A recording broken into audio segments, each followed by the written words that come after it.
He was about to drive past the muddy village road, but something pulled him back. An old memory, buried deep, suddenly came rushing to the surface.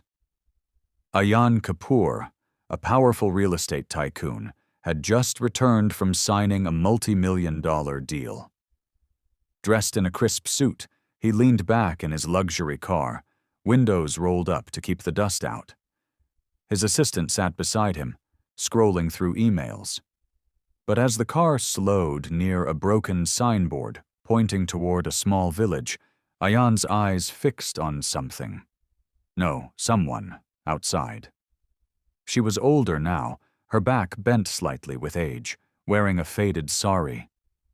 She carried a steel pot of water on her head and walked slowly toward a tiny mud hut at the corner of the village.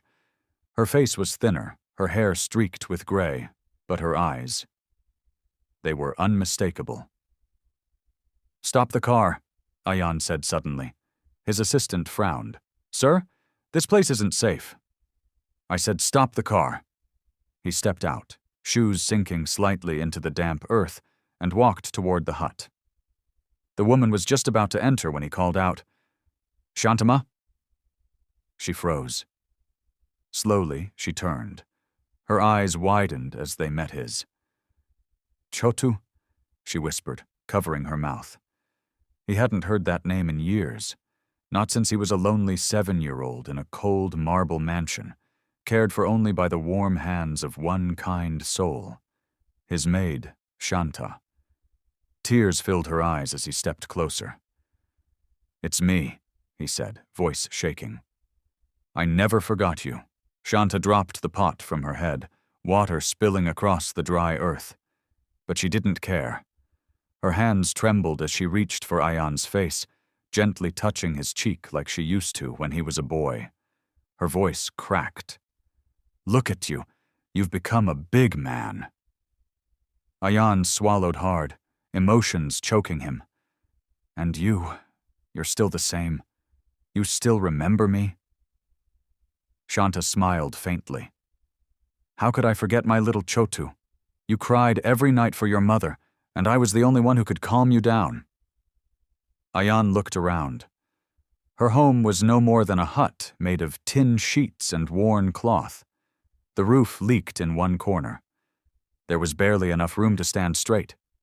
He couldn't believe the woman who once tucked him in every night was living like this. He sat beside her on the ground as she brewed tea on a tiny stove. "Why didn't you ever try to contact me?" "I didn't want anything from you," she said simply.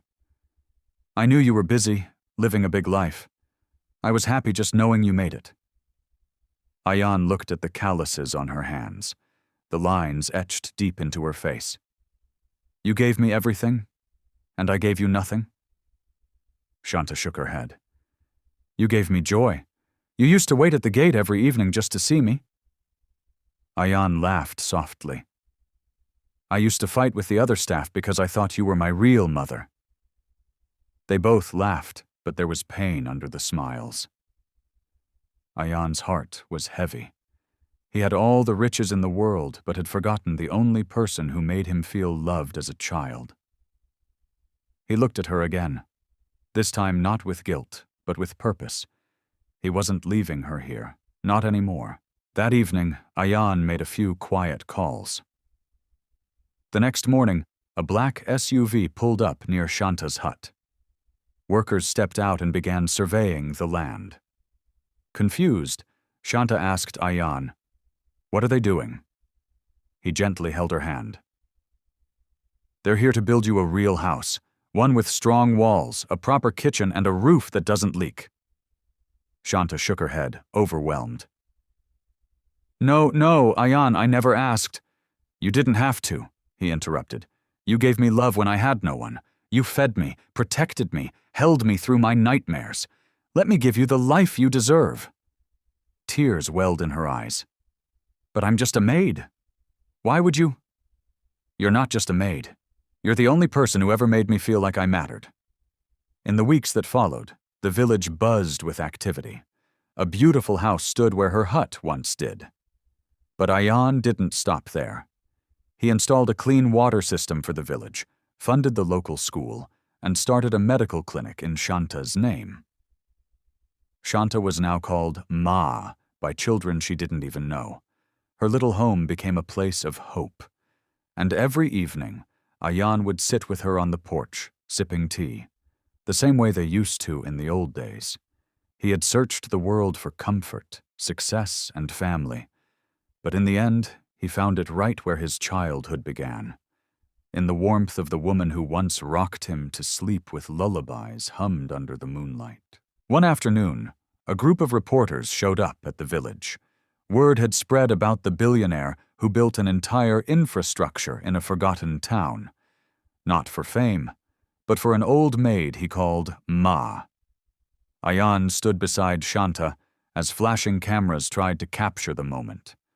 But he wasn't interested in the headlines. He simply said, "This isn't charity. This is love returned." A journalist asked, "Why not just send money? Why do all this yourself?" Ayaan looked at Shanta and smiled. "Because money can't repay what she gave me. She didn't just raise me. She taught me how to be a human when the world only wanted me to be rich." That evening, Shanta sat beside him, holding his hand like she used to when he was a scared little boy.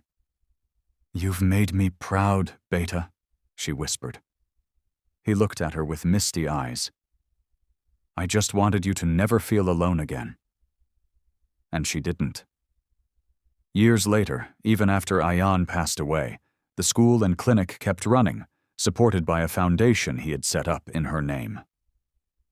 In the village, children still grew up hearing the story of a rich man who never forgot the hands that once held him with love, and an old maid whose kindness changed not just one life, but an entire community. One rainy evening, a young woman carrying a crying baby walked up the muddy path toward the house Ayaan had built for Shanta. She looked tired and lost, drenched from the storm. Shanta opened the door, recognized the girl instantly, and her heart clenched. It was Priya, the daughter of a woman who once worked in the same mansion where Shanta had served. Her mother had passed years ago, and no one knew what became of Priya. Without a second thought, Shanta pulled her inside, wrapped the baby in a warm towel, and fed Priya herself. When Ayaan returned from a meeting in the city and saw the scene, Shanta rocking the baby while Priya rested on the couch, he paused at the door and simply smiled. "This house keeps growing," he said softly, placing a hand on Shanta's shoulder. She nodded. Because love always makes room. From that day, Priya was welcomed into the family. Ayaan found her work in the foundation's local office, and her child was given the same opportunities he once received: education, safety, and above all, belonging. And so the legacy of kindness continued, passed from a poor maid to a billionaire, and now to another forgotten soul, proving once again that when love leads the way, even the smallest hands can change the future.